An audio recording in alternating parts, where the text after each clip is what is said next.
तर आतिशी यांचा विजय झालेला आहे आणि त्यानंतर आनंदोत्सव साजरा करण्यात येतोय। आता त्या माध्यमांशी काही बोलणार का, काही प्रतिक्रिया व्यक्त करणार का हे पाहणं महत्त्वाचं असेल। त्यांच्या या विजयाचा जल्लोष आपण दिल्लीमध्ये पाहतोय। खरं तर इतर आपच्या महत्त्वाच्या 5 दिग्गज नेत्यांचा पराभव झालेला आहे, मात्र आतिशी यांचा विजय झालेला आहे। निसटता विजय हा आपला दिल्लीमध्ये मिळाला आतिशी यांच्या रूपात।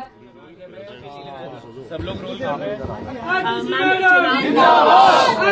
एक मिनट भैया, एक मिनट रुक जाइए अभी।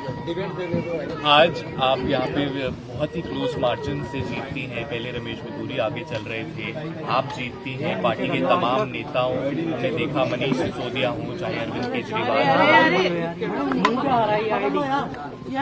केजरीवाल हो, चाहे तमाम सौरभ भारद्वाज हो, जो बड़े चेहरे आम आदमी के थे, जिनकी उम्मीद थी, तमाम चीजें थी, वो लोग हार जाते हैं। किस तरह से इस सबको देख रहे हैं? सबसे पहले तो मैं कालकाजी विधानसभा की जनता का धन्यवाद करना चाहती हूँ, जो उन्होंने मुझ पर भरोसा दिखाया।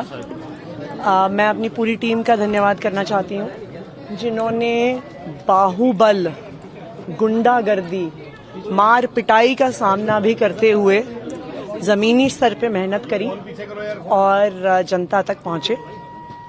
बाकी दिल्ली की जनता का जनादेश है, हमें जनादेश स्वीकार है। ये मैं अपनी सीट जीती हूँ, लेकिन ये जीत का समय नहीं है, ये जंग का समय ही है। जंग जारी रहेगी भारतीय जनता पार्टी के खिलाफ, उनकी तानाशाही और उनकी गुंडागर्दी के खिलाफ। आम आदमी पार्टी हमेशा गलत के खिलाफ लड़ती आई है और हमेशा गलत के खिलाफ लड़ती रहेगी।